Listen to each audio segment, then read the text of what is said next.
जैन तत्व विद्या का स्वाध्याय हम सभी कर रहे हैं। मुनि प्रमाण सागर जी द्वारा विरचित। मोक्ष मार्गस्य नेतारं भेतारं कर्मभूभृतां ज्ञातारं विश्वतत्त्वानां वन्दे तद्गुणलब्धये। नमो अरिहन्ताणं नमो सेताणं नमो आयिर्याणं नमो उवज्जायाणं नमो लोये सवसाहुणं। पंच परमेष्ठी भगवान की जय। अगले 45 मिनट के लिए सभी प्रकार के पापों का त्याग करके सभी 9 बार नमोकार मंत्र पढ़ लें।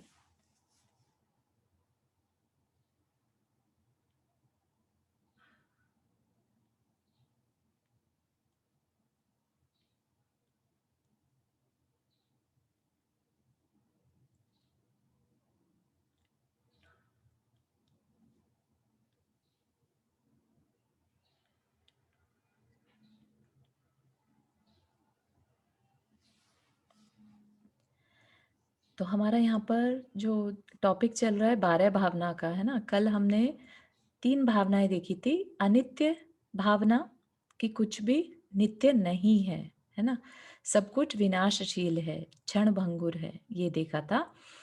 अशरण भावना कि हमें या हमारे परिवार को कोई भी बचाने वाला नहीं है ना। कोई तंत्र मंत्र देवी देवता, कोई औषधि, कोई डॉक्टर कुछ नहीं बचा सकता, पैसा भी नहीं बचा सकता, सब कुछ व्यर्थ है। ठीक, क्या बचा सकता है? सिर्फ एक शरण है तो देव धर्म और गुरु की ही शरण है। जो मृत्यु से वो भी नहीं बचा सकते, लेकिन मृत्यु के आतंक से बचा सकते हैं। राइट, हमें सद्बुद्धि देकर, जो सच्चाई बताकर, रियलिटी जो इसमें हम गाफिल हुए रहते हैं संसार में, तो उससे हमें बचा सकते हैं। फिर संसार अनुप्रेक्षा में हम संसार का वर्णन जो है, संसार के दुखों का अ, चिंतन करते हैं। कितने दुख हैं और मैं इसमें घूम रहा हूँ, ठीक है ना। और सभी दुखी हैं, चाहे वो कितना भी अमीर से अमीर क्यों ना हो और कितना भी गरीब से गरीब क्यों ना हो।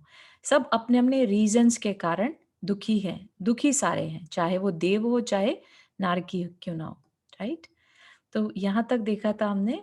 तो फर्क कितना है अमीर और गरीब के, अगर हम देखें तो वैभवशाली और अभावग्रस्त का, कि जो धनवान है वो और अधिक पाने की चाह में दुखी हो रहा है। ठीक है, उसको जो मिल गया उसमें उसको सेटिस्फेक्शन नहीं है। राइट, और मिल जाए इस वजह से, और क्यों नहीं मिला, ऐसा सोच सोच के वो दुखी होता रहता है। ठीक है ना, उसकी एक्सपेक्टेशन जितनी है बना ली है उसने और उससे कम मिले तो उसका दिमाग में बस यही चलता रहता है कि मैंने जो सोचा है वो मिलना चाहिए, है ना। और वो नहीं मिला तो वो तकलीफ में रहता है, दुख मानता रहता है।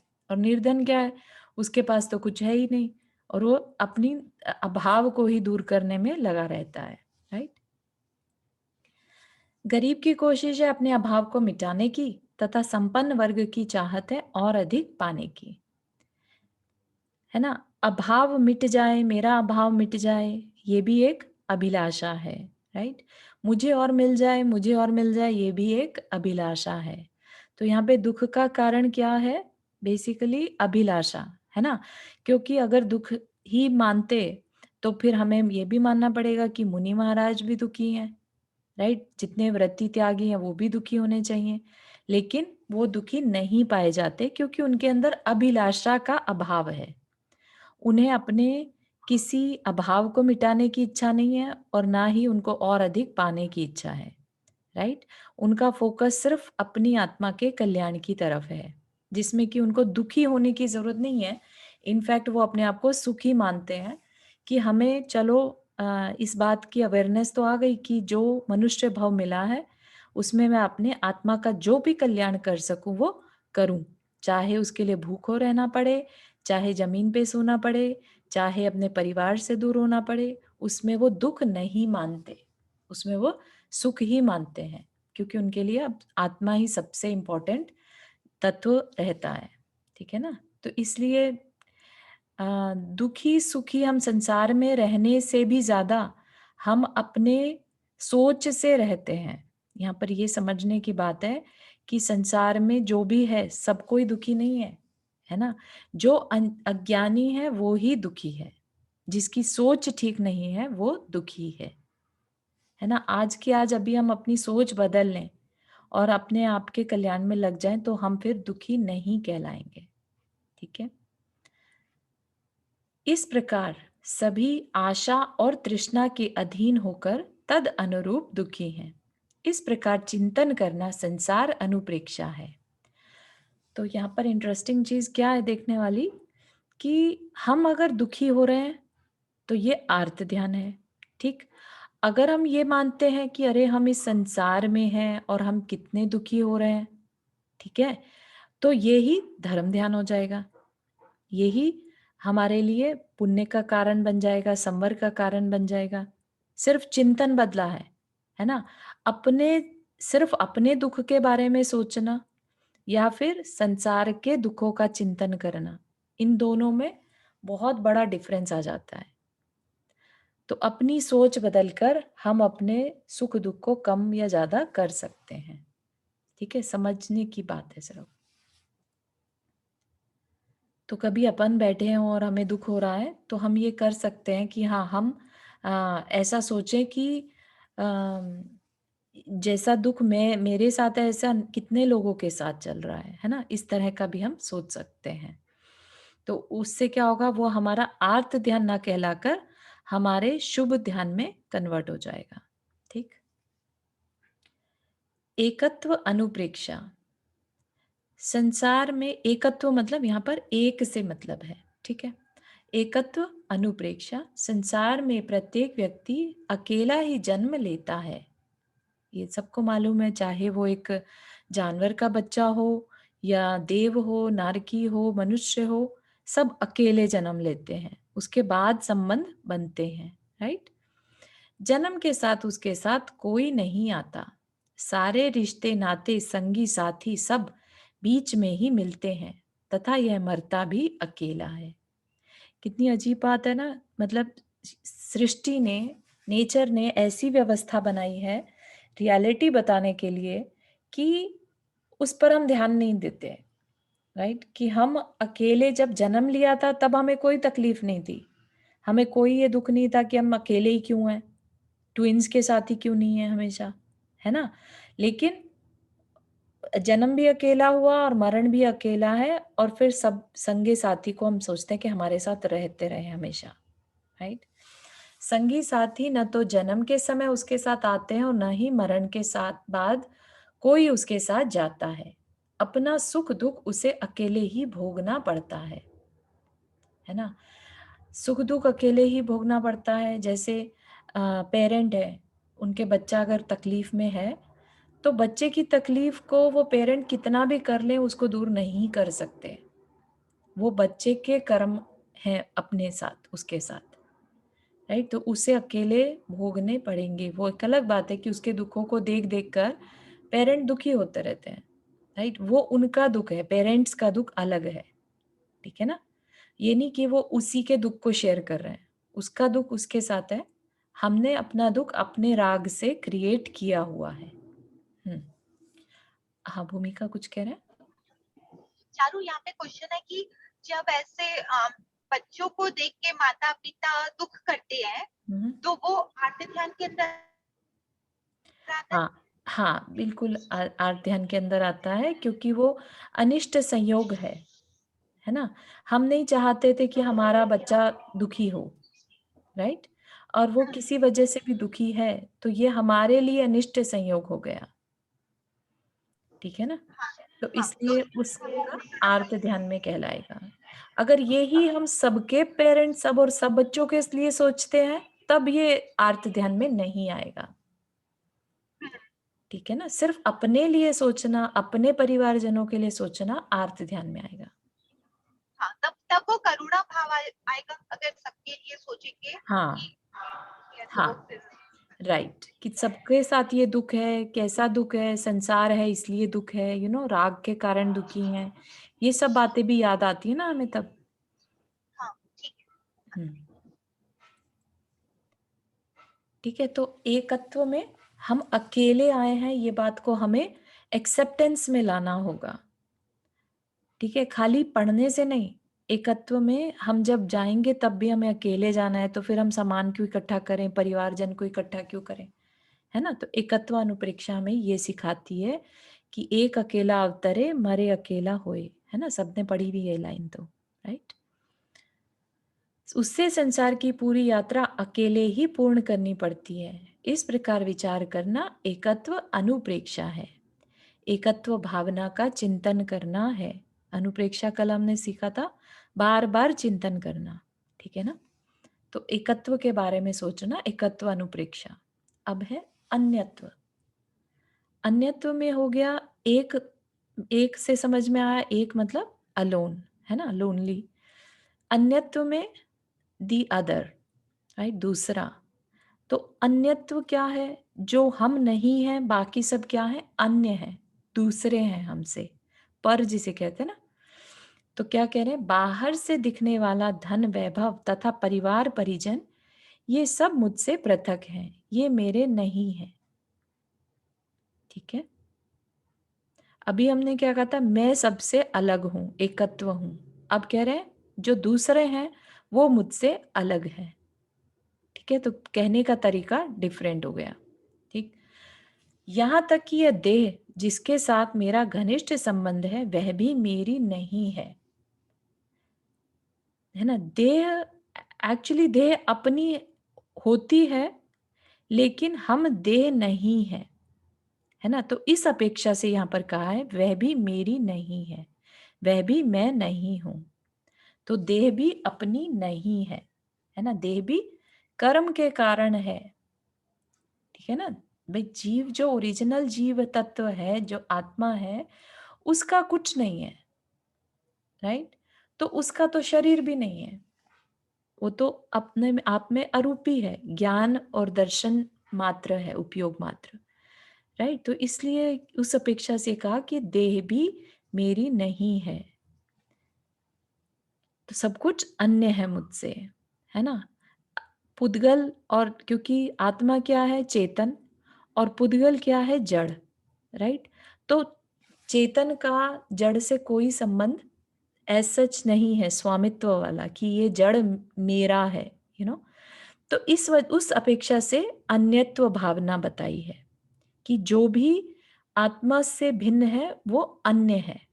ठीक है? तो अब आप लगा लीजिए कि जो हमारे इवन विचार हैं वो भी पुद्गल होते हैं, राइट? तो एक अपेक्षा से हम ये कह सकते हैं विचार भी मैं नहीं हूं, विचार भी मेरे नहीं है, क्योंकि मेरे में तो विचार ओरिजिनल, अगर हम अपना रियल सेल्फ को देखें, आत्मा को देखें, तो उसमें विचार कहाँ है, राइट? जो प्योर सोल है उसमें विचार नहीं है। उस अपेक्षा से अन्यत्व अनुप्रेक्षा, जो भी दूसरा है वो सब कर्मों के खेल चल रहा है, वो सब दूसरे हैं। ठीक है? यद्यपि दूध और पानी की तरह मिली जुली होने के कारण यह देह और आत्मा एक सी दिखती है, किंतु विवेक के द्वारा इनका भेद जाना जाता है। तो कोई अचानक से पूछ ले तो हाँ ये मेरी है, मैं हूं ना, मैं ये मैं हूं, है ना? एकदम से निकलेगा। लेकिन फिर थोड़ा शांत बैठे, ध्यान लगाएं, समझें, तो फिर समझ में आएगा कि नहीं, जो ओरिजिनल मैं हूं, जो शुद्ध मैं हूं, उसके उसकी तो कोई देह है ही नहीं, वो तो अरूपी है ना? तो फिर कह सकते हैं कि विवेक के द्वारा इनका भेद जाना जाता है। मैं अपने पुरुषार्थ के बल पर अपनी आत्मा को इस शरीर की कैद से मुक्त करा सकता हूं। इस प्रकार का विचार करना अन्यत्व अनुप्रेक्षा है। तो पुरुषार्थ के बल पर, तो वो सारा पुरुषार्थ क्या है? चारित्र के अंदर आ जाता है। और जो हम तप कहते हैं, जिसे व्रत आदि कहते हैं, वो सब क्या है? पुरुषार्थ है। किस चीज का पुरुषार्थ है? आत्मा को इस शरीर की कैद से मुक्त कराने का पुरुषार्थ। ठीक है ना? जो ये साधु या साधक लगे हैं, आरिका माता जी लगी हैं, क्या कर रहे हैं? ये पुरुषार्थ कर रहे हैं। किस चीज का? अपनी आत्मा को, अपने आप को इस शरीर की कैद से मुक्त कराने का। ये बात क्लियर हो रही है सबको? इसमें कोई कंफ्यूजन? तो ये वेद ज्ञान की बात हुई ना? हाँ, भेद ज्ञान की बात हुई। पहले भेद ज्ञान करेंगे और फिर पुरुषार्थ करेंगे, है ना? नहीं तो अपना पुरुषार्थ किस डायरेक्शन में करें? जैसे हाँ। किसी ने अपने आप को नहीं जाना, भेद ज्ञान नहीं किया और स्टार्ट हो गए व्रत आदि लेने में, है ना? तपस्या करने में, तो उनका वो पुरुषार्थ जो है वो बिना डायरेक्शन के मेहनत करने वाली चीज़ हो जाएगी। तो पहले इम्पोर्टेंट है कि भेद ज्ञान किया जाए और फिर पुरुषार्थ किया जाए, ठीक है ना?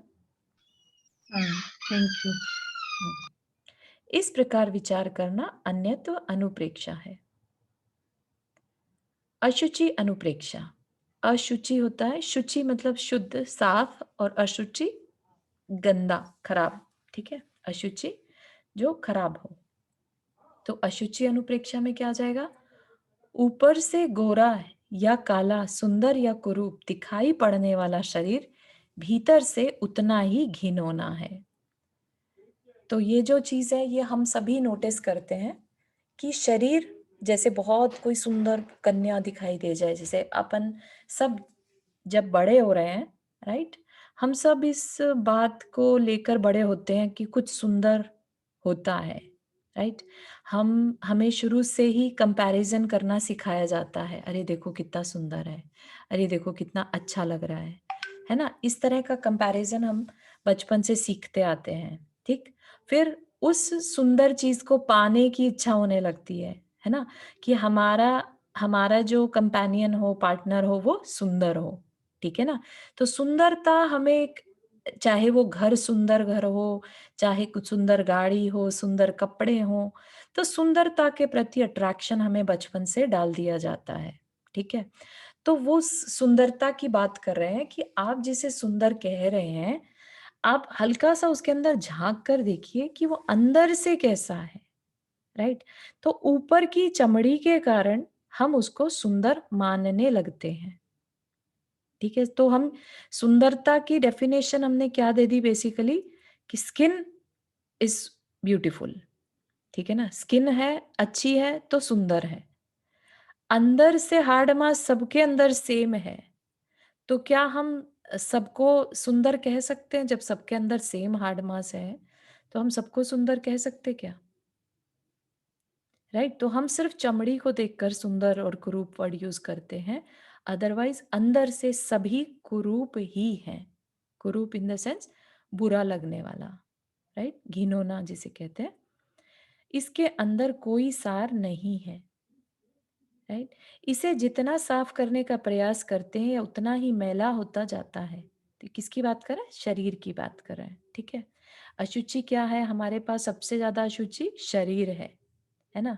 जैसे अ, खाने की बहुत अ, देखने में बहुत टेस्टी-टेस्टी मिठाइयाँ रखी हैं सामने, राइट? और आपका मन है खाने का, राइट? अब आप जैसे ही उठाने वाले थे एक लड्डू, लेट्स से खूब सुंदर सा लड्डू रखा है, उठाने ही वाले थे, किसी ने उठाया और अपने मुँह में सिर्फ टच किया। अब उसको टच किया और उसने कहा कि अरे नहीं तुम्हें खाना है, अच्छा चलो तुम खा लो। अब तुम उसके टच किए हुए को खाना नहीं पसंद करेगा कोई भी, राइट? वो उसके शरीर से टच हो चुका है, राइट? ऐसे ही जितना भी सुंदर कोई चीज़ दिख रही थी, मिठाई थी, कुछ था, अभी मुँह में गया, उसने चबाना शुरू किया, अब कोई मुँह खोल के दिखा दे उसी लड्डू का स्वरूप, ऐसा हो जाएगा कि हम कहेंगे मुँह बंद रखो, राइट? नहीं देखा जा रहा। तो क्या है ये शरीर अपने आप में खुद तो घिनौना है ही, साथ ही इतना घिनौना है कि जो कुछ से टच कर दे, वो भी अपवित्र हो जाता है, ठीक है ना? एक्सेप्ट जो निर्ग्रंथ मुनिराज हैं, उनकी देह जो है, वो बाहर से जैसी भी है, लेकिन वो अपने आप में सुंदर, पवित्र मानी जाती है। उससे छू के आए, तो याद होगा कि ऐसे रिद्धिधारी मुनिराज होते हैं, राइट?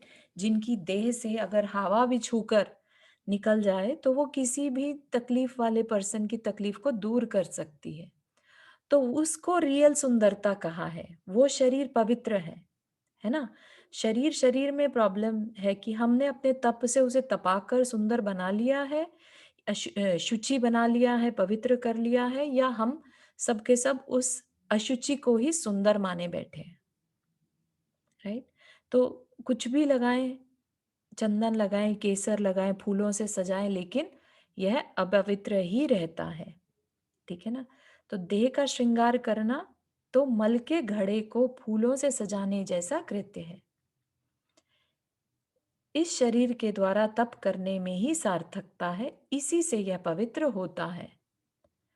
तो जहां भी हमारी कमियां हैं, जहां भी हमारे गलत थॉट्स हैं, उनको साथ साथ बता रहे हैं कि सही थॉट क्या है, सही तरीका क्या है ना। तो यहाँ पर क्या बताया कि शरीर अशुचि है, मान लिया, लेकिन इस अशुचि शरीर से अगर हम इसको तप करने में लगाते हैं तो ये ही शरीर फिर पवित्र भी बन सकता है। ठीक है ना। तो पहले हमें क्या समझना है, एक्सेप्ट क्या करना है कि शरीर अशुचि है।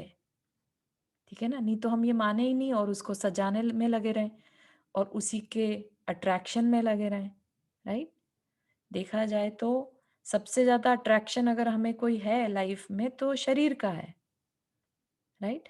हम अपने बच्चों के साथ जुड़े हैं तो इसीलिए जुड़े हैं, है ना। अपने परिवार के साथ जुड़े हैं तो बेसिकली अपने खुद को 70 बार हम देख देख के कि हम कैसे लग रहे हैं। कहीं जाना हो तो कितनी बार देखते हैं कि ठीक लग रहा है, कुछ कालिक तो नहीं लगी, बाल ठीक बन गए हैं कि नहीं बन गए हैं, तो मेक श्योर करते हैं। राइट।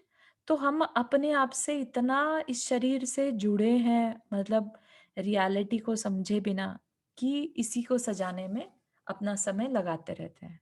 तो ये चीज हमें अवेयरनेस में लाना होगा। राइट। तो यहाँ पर ये बता दिया तप करने की से यह शरीर पवित्र होता है। इस प्रकार का विचार करना अशुचि अनुप्रेक्षा है। ठीक है ना। तो अभी एक बार सुन लिया तो ये क्या हो गया, ये तो सिर्फ सुनना हो गया, इसको अनुप्रेक्षा नहीं कहेंगे।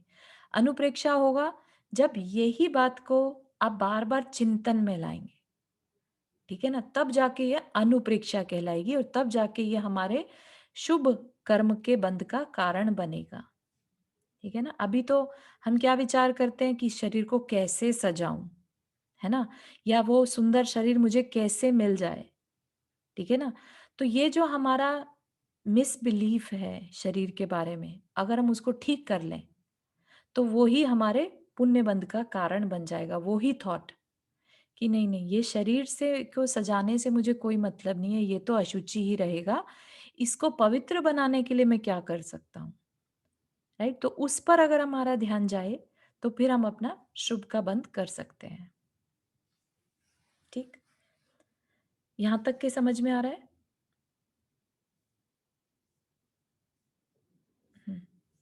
नेक्स्ट है आश्रव अनुप्रेक्षा।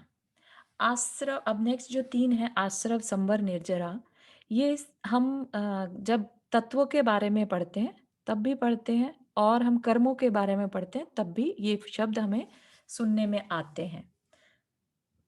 आश्रव का मतलब क्या रहता है, रिसना, स्राव होना, है ना। स्राव मतलब बहना। राइट।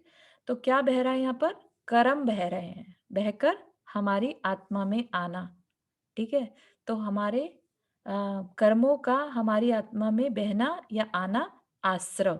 ठीक है, आना और बहते हुए आना। ठीक है, तो वो आश्रव। तो ये आश्रव का विचार करना कि किस समय हम कर्म का कर्म अपने मन वचन काय की क्रिया से कर रहे हैं, तो ये अवेयरनेस होना भी उस समय ये अनुप्रेक्षा कहलाता है। क्या है, मैं अपने मन वचन और काय की क्रियाओं के कारण निरंतर अपने अनेक प्रकार के कर्मों का आश्रव कर रहा हूं, जिससे संबद्ध हो, संबद्ध मतलब बंध होने से, कर्म का मेरे साथ बंध होने से अनेक प्रकार के कर्म मेरी आत्मा को नाना योनियों में भटका रहे हैं। नाना मतलब बहुत सारी, अलग अलग, है ना। योनियों मतलब डिफरेंट डिफरेंट पर्यायों में, है ना। तो कर्म के कारण ही हमारा डिसाइड होता है, जैसा हमने बहुत अच्छे से समझा है कि मरण समय हमारे जैसे भाव होंगे या जीवन भर हमने जैसे भाव किए होंगे, उस पर डिपेंड करेगा हमें अगला भव क्या मिलेगा। राइट। तो हमने कैसे परिणाम किए होंगे, इसका क्या मतलब, परिणाम हम कैसे करते हैं, मन से करते हैं, वचन से करते हैं या काय से करते हैं। राइट। तो जैसे हम काय परिणाम करेंगे वैसा हमारा अगला भव होगा। तो इसका मतलब भव को कौन डिसाइड कर रहा है, हमारे परिणाम। परिणाम करने से क्या हो रहा है, कर्म का आश्रव हो रहा है। ठीक है? तो दिन भर में फिर हम क्या करें? अपने मन वचन काया की क्रियाओं पर ध्यान दें। हमने किस तरह का आश्रव किया? हमने अच्छा आश्रव किया, बुरा आश्रव किया, करा कि नहीं किया? तो ये क्या कहलाएगी तब? आश्रव अनुप्रेक्षा। ठीक है ना? आश्रव के बारे में सोचना। एक तो है जो हम कर रहे हैं और आश्रव भी कर रहे हैं, ठीक है ना? एक है कि हम आश्रव को ही सोचें कि जो भी मैं मन वचन काया की क्रिया कर रहा हूँ उससे आश्रव हो रहा है। तो ये चिंतन करना ही आश्रव अनुप्रेक्षा है। समझ रहे हैं? एक तो हो रहा है रियल आश्रव, ठीक है ना? हम मन में सोच रहे हैं किसी के बारे में, हम वचन से कुछ कह रहे हैं, काय से कुछ कर रहे हैं, राइट? ये तो हो रहा है रियल आश्रव, ठीक? और एक है उन होते हुए आश्रवों को सोचना, विचार करना कि मैंने जो मन में विचार किया था उससे मेरा कैसा आश्रव हुआ होगा। मैंने जो ये बात कही मुँह से, उससे भी मैंने कर्म का आश्रव किया होगा। तो इस तरह का विचार चिंतन करना आश्रव अनुप्रेक्षा, ठीक? जब तक मेरा ज्ञान दूर नहीं हो जाता तब तक मैं इस आश्रव से नहीं बच सकता। इस प्रकार का चिंतन करना आश्रव अनुप्रेक्षा है ना? नए कर्मों का रोकना कोई आसान बात नहीं है। वो तब तक होगा जब तक कि हमारी अज्ञानता कि हम कर्म को बांधते कैसे हैं, ठीक है ना? जब हमें ये बात समझ में आ जाएगी, हमारी अज्ञानता दूर होगी, तो हम इस आश्रव से बच सकते हैं, ठीक है ना?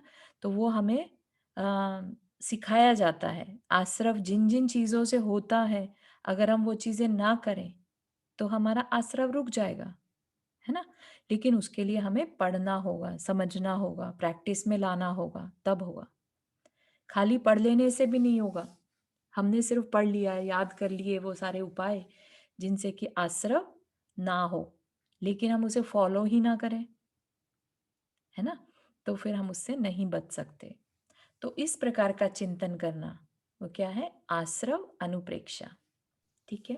तो आश्रम तो पल-पल ही होता रहता है, नहीं? हाँ जी, बिल्कुल, बिल्कुल 24/7 इसीलिए बोला कि हम मन, वचन, काया की क्रिया करते रहते हैं और उससे कर्म का आश्रव निरंतर होता रहता है। वही। हुँ, बिल्कुल सही है। लेकिन हम आश्रव क्या करें, किस चीज़ का करें, वो थोड़ा-सा हम कंट्रोल कर सकते हैं, है ना? हुँ, अपने मन, वचन, काया की क्रिया में अच्छे संस्कार डालकर, है हुँ, ना? क्रिया तो करनी है, तो संस्कार ऐसे डाल दो कि अच्छा ही सोचें, अच्छा ही करें, है ना? तो उससे हम क्या पुण्य का आश्रव कर सकते हैं। आश्रव तो होना है, हुँ, शुभ का हुँ, करना है कि अशुभ का करना है, वो अपने हाथ में है। हुँ, हुँ, ठीक। फिर है संवर। संवर मतलब हम आश्रव को अगर रोक दें, तो वो क्या कहलाता है? संवर, ठीक है? आने वाले कर्मों को रोक देना संवर कहलाता है। अब कैसे रोक सकते हैं? उससे क्या होगा? तो वो सब क्या कहलाएगा? संवर अनुप्रेक्षा, ठीक? तो संवर के बारे में चिंतन करना संवर अनुप्रेक्षा।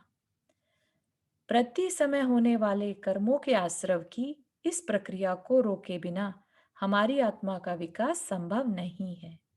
संवर के माध्यम से ही कर्मों को रोका जा सकता है।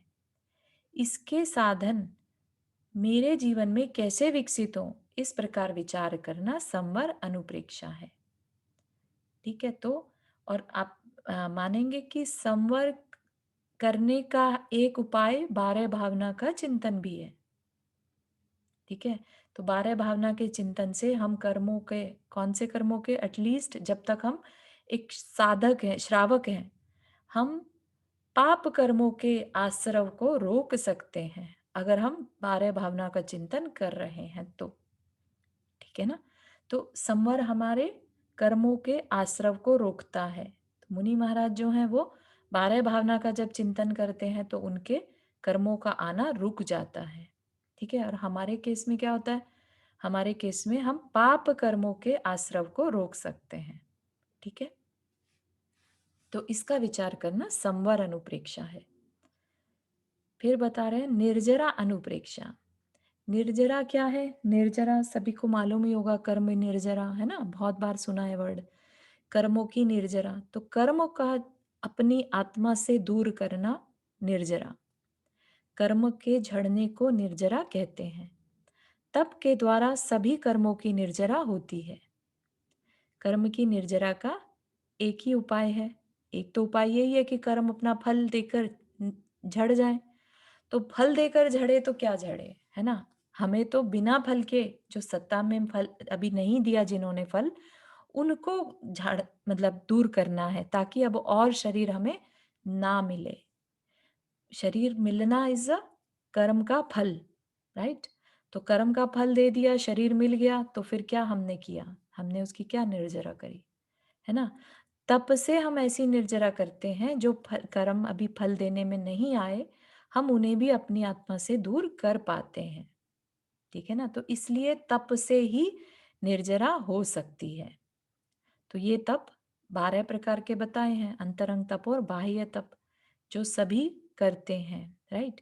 इसका सबसे इम्पोर्टेंट जो गोल है वो क्या है? तप कैसे होता है? अपनी इच्छाओं को रोकने से। इच्छा निरोध तपः, है ना? तो जो मुनि महाराज करते हैं वो क्या करते हैं? बेसिकली कोई भी एक्टिविटी करते हैं उसमें अपनी इच्छाओं को रोकना, है ना? जो नियम व्रत आदि लिए जाते हैं वो क्या है? बेसिकली अपनी इच्छाओं को रोकने का उपाय है ना? जब हमारी इच्छाएं रुक जाएंगी तो अपने आप ही जो कर्म है वो सत्ता में जो पड़े हैं वो ही खत्म होने लग जाएंगे। इच्छाएं बेसिकली क्या है? ईंधन है। इच्छाएं ईंधन है कर्मों के बढ़ाने के लिए। ठीक है ना? इच्छाओं से कर्म बढ़ता है और इच्छाएं कम कर दे तो कर्म घटना शुरू हो जाएगा। ठीक है ना? तो तप से इच्छाएं रुकती हैं। अगर हम आज तप कर लें कि आज हमें उपवास करना है, राइट? आज हम नहीं खाएंगे, तो हमारी इच्छा ही नहीं होगी कुछ खाने की, राइट?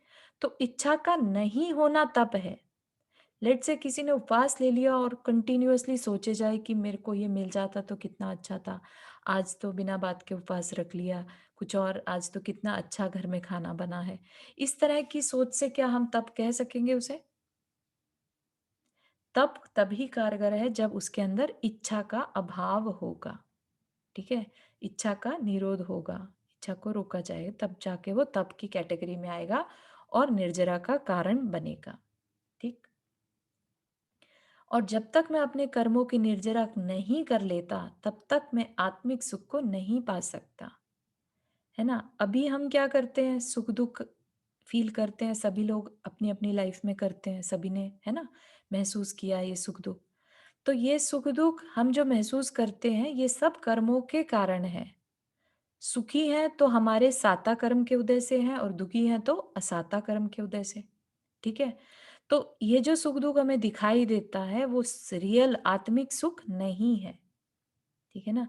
और आत्मिक सुख को हम बिल्कुल फील फील भी नहीं कर सकते, क्योंकि हमारे निरंतर कर्म का उदय चलता रहता है। साता का चलेगा या असाता का चलेगा, राइट?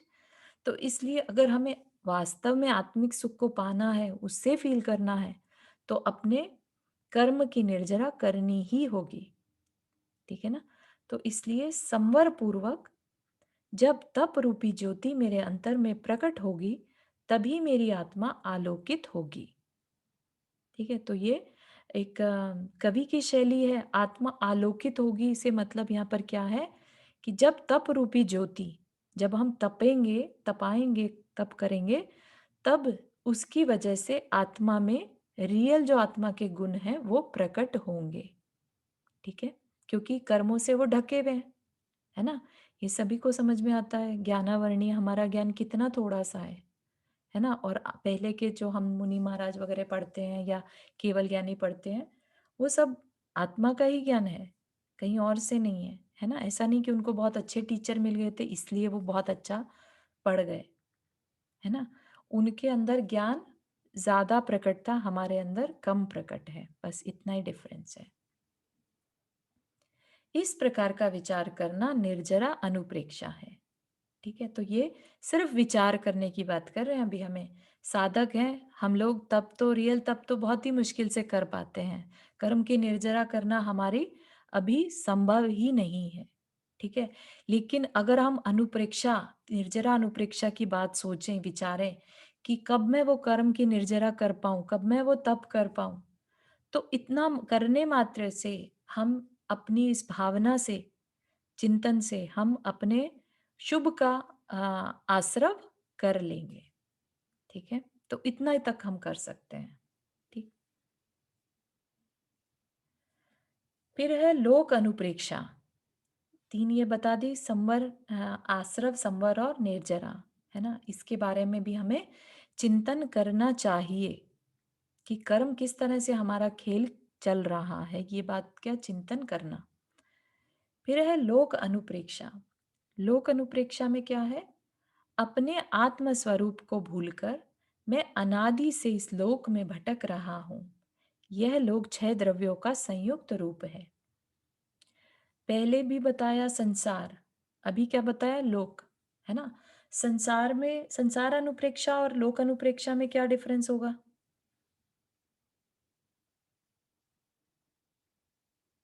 ए- लोक अनुप्रेक्षा में हम वो 14 राजू के उसके 3 लोग। हम्म, बिल्कुल सही। तो लोक अनुप्रेक्षा बेसिकली हमें 14 राजू वाला जो 3 लोक है उसके बारे में जानकारी देता है कि मैं कहाँ कहाँ भटका हूं, है ना? पहले वाले संसार में क्या है? जो फोकस है वो जन्म और मरण से, जहां पर हम अपना जन्म मरण कर रहे हैं वो हमारा संसार है। ठीक है? वो एक जीव की अपेक्षा से है। ठीक है? लोक क्या है? जहां सारे जीव जन्म मरण कर रहे हैं। ठीक है? वो लोक अनुप्रेक्षा है। ठीक। अपने आत्मस्वरूप को भूलकर मैं अनादि से इस लोक में भटक रहा हूं। यह लोक 6 द्रव्यों का संयुक्त रूप है ना? बाकी तो कुछ है ही नहीं।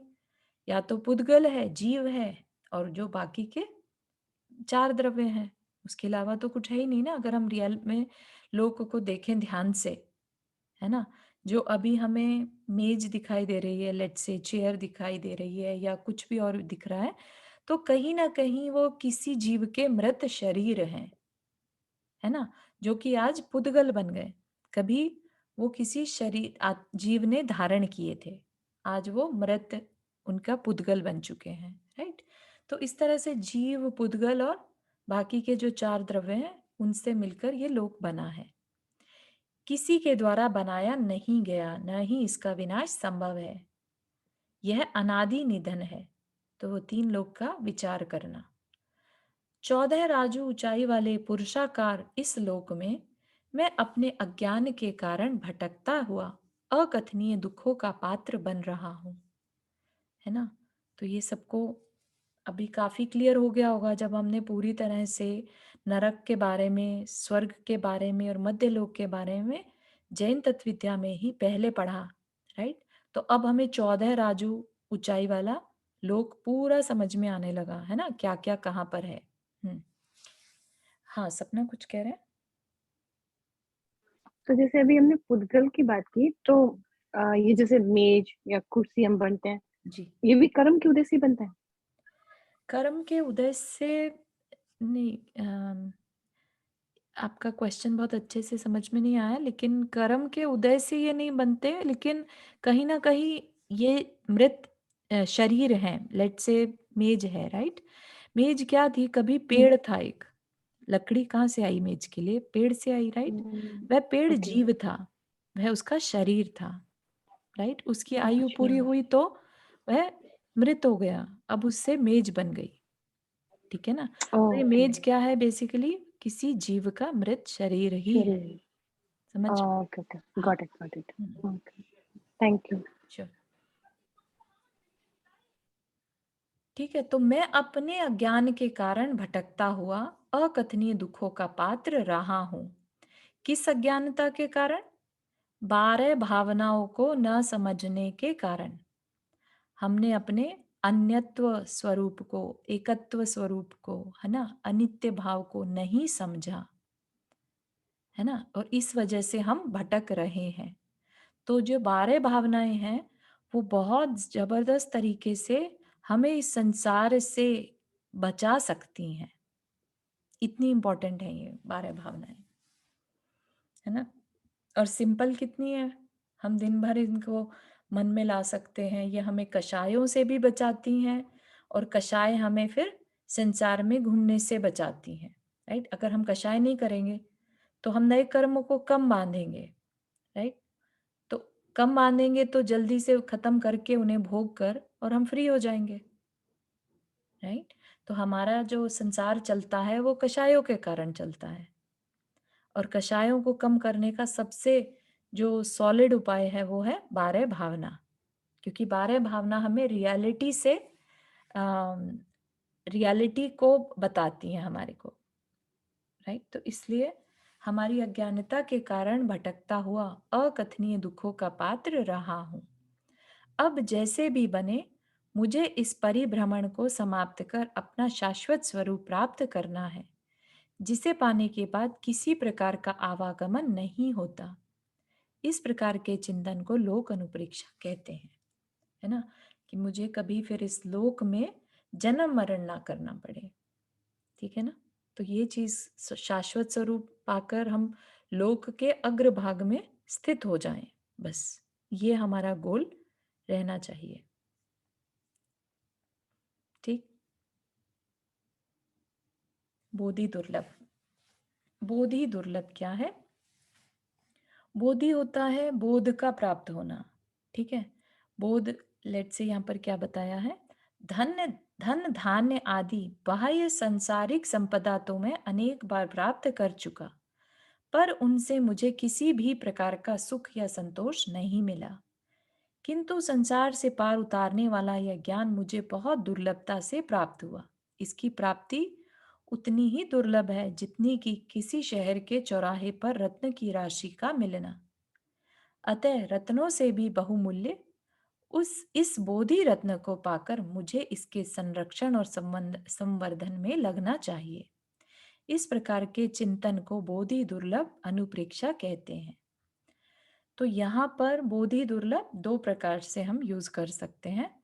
एक तो है रत्नत्रय रूप बोधि मिलना, ठीक है, जिसमें हमने चारित्र को भी अंगीकार कर लिया, तो वो बोधि दुर्लभ, ठीक है। हमारा आ, मतलब हमारा जो ज्ञान था वो हमारे को हमारे कल्याण में कारण बन रहा है।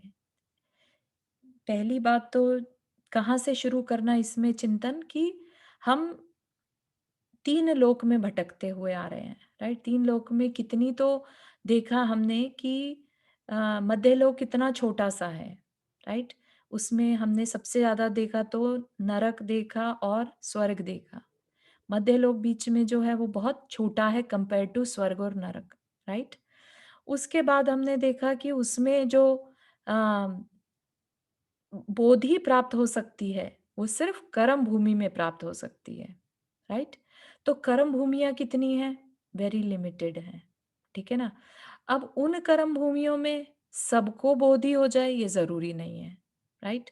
तो उस कर्म भूमि में जन्म लेना, उसके भी उस कर्म भूमि के भी 6 खंड हैं लेट से, उसके भी आर्य खंड में जन्म लेना, उस आर्य खंड में भी हमें जैन कुल या जिन शासन जहाँ चलता हो, वीतरागता को जहाँ माना जाता हो, उस कुल में जन्म मिलना, है ना।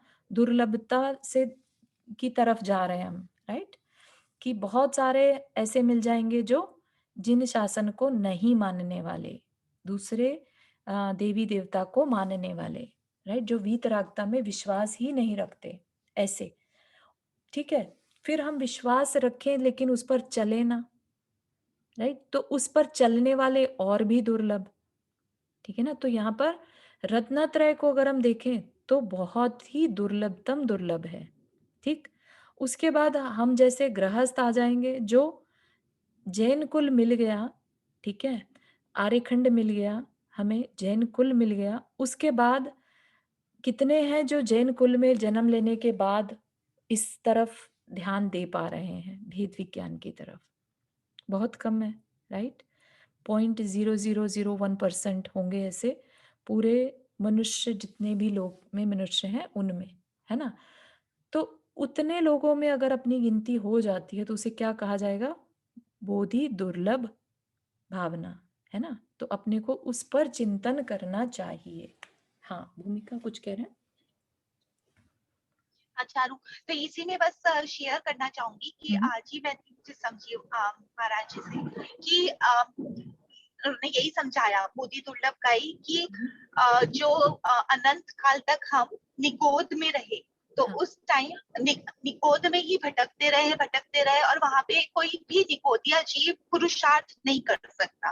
फिर वही पुरुषार्थ किए बिना हम कभी जब हमारी काल लब्धि आई तो हमने निगोद छोड़ के हम स्थावर जीव बन गए, राइट। कभी कुछ वनस्पति कायिक या कुछ भी ऐसा ही बन गए। फिर वहां पर भी हम पुरुषार्थ नहीं कर पाए और फिर हम ठीक है जाके त्रस जीव की हमारी त्रस जीव में उत्पत्ति हुई। फिर उसमें भी अगर हम त्रिअंश से दो त्रस तीन इंद्रिय चतुरेंद्रिय असंगीय पंचेंद्रिय ऐसे बने, उसमें भी हम पुरुषार्थ नहीं कर पाए। और फिर जाके कब हमारा इतने अनंत कालों के बाद में जब हमें ये मनुष्य जीवन मिला और इसको भी हम बिना पुरुषार्थ के निकाल दे तो फिर तो बहुत ही मुश्किल हो जाएगी। मतलब ये बहुत ही अच्छी बात लगी, तो वही शेयर करना चाहती हूँ। बहुत सही, बहुत सही। बोधि दुर्लभ भावना जो है बहुत ज्यादा इम्पोर्टेंट है अपने लिए, क्योंकि जब जैसे डायमंड है, राइट, डायमंड की वैल्यू क्यों है सबसे ज्यादा? क्योंकि वो रेयर है ना, बहुत आसानी से मिलने वाली चीज नहीं है ना। इसी तरह से मनुष्य भव और उसमें भी जैन कुल का मिलना एक डायमंड की तरह से है, राइट। और उसमें भी ये समझ लीजिए कि अपने आत्म कल्याण के लिए थोड़ी सी जिज्ञासा होना, ठीक है ना, तो वो सबसे जैसे कोहिनूर हीरा कह दीजिए, राइट। तो इतना दुर्लभ कोई चीज मिली है तो हमारी थोड़ा सा पुरुषार्थ और थोड़ी सी तो हमें इस बात का ग्रेटिट्यूड अपनी सोल को भी देना चाहिए कि वो उसने एटलीस्ट यहाँ तक पहुंचा दिया, है ना। हमने कुछ अच्छा कार्य किया होगा जो आज हम जैन कुल में जन्मे हैं और हम अपनी आत्मा के कल्याण के बारे में कभी कभी चाहे विचार कर पा रहे हैं, ठीक है। तो उस बात का ग्रेटिट्यूड, उस बात का भी हमें क्या बोलते हैं उसे, धन्यवाद करना चाहिए और फिर और ज्यादा करें इसके बारे में। अपने को ये भी अंदर से मन बना रहना चाहिए उसकी इम्पोर्टेंस समझाने के लिए यहाँ पर बोधि दुर्लभ अनुप्रेक्षा को ऐड किया, ठीक है ना। किसी चीज की रियलिटी, हमारी ये खुद के जीवन की रियलिटी है, इसलिए उसको 12 भावना में ऐड किया कि आपको जो ये जीवन मिला है कितना दुर्लभ है, उस पर चिंतन करें। अभी पहले क्या बता दिया, शरीर जो है अशुचि है, ठीक है ना। अब उस पे चिंतन करें तो हमें लगेगा हम तो कितने बुरे हैं, हमें तो इतना बुरा चीज मिली हुई है।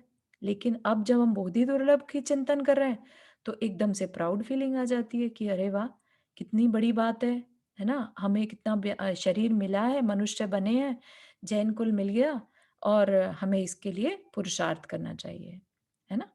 तो इस चीज का ध्यान रखते हुए बोधि दुर्लभ अनुप्रेक्षा का भी चिंतन करना चाहिए।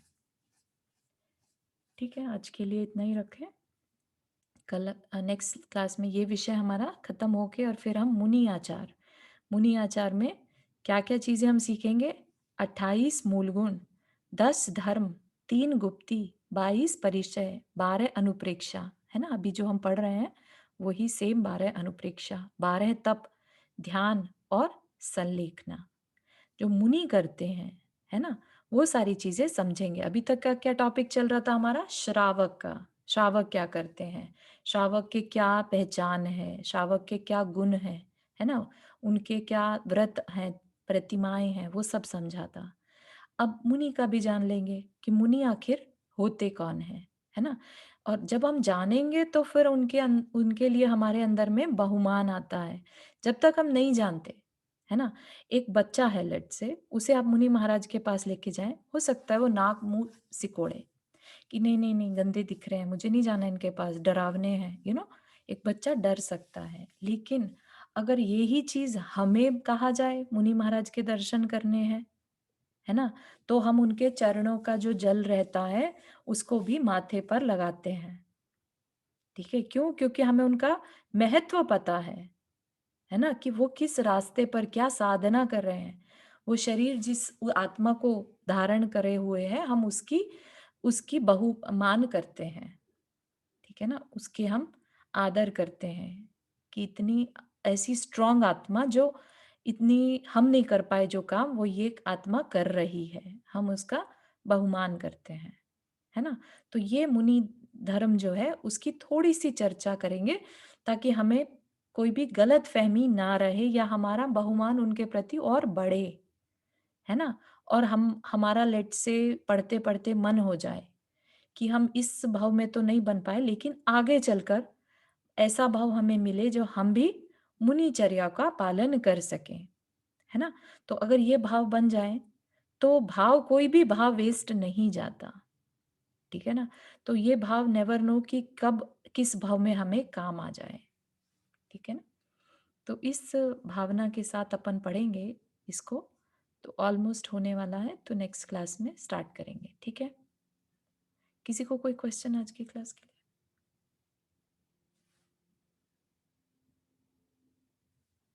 चलिए, जिनवानी स्तुति। जा वाणी के ज्ञान से सूझे लोकालोक, सो वाणी मस्तक धरो सदा देत हो दो। हे जिनवानी भारती तो ही जपो दिन रैन, जो तेरा शरणा गए सो पावे सुख चैन। नौ प्रणाम कर।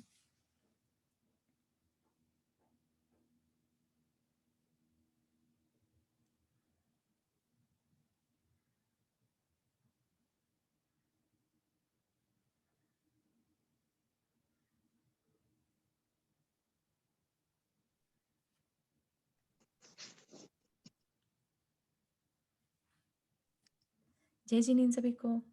जय जिनेन्द्र। जय जिनेन्द्र जय चालू जिनेन्द्र। सभी को। हाँ, शाम में कर्म कैसे करे क्लास रहेगी, जो भी अटेंड करना चाहे। हाँ, आप अपनी रिकॉर्डिंग भेज दीजिए, हम या। देख लेंगे। जय जिनेन्द्र। जय जिनेन्द्र। Charu, thank you. जी, थैंक यू। जय जिनेन्द्र जय सभी को। जय जिनेन्द्र।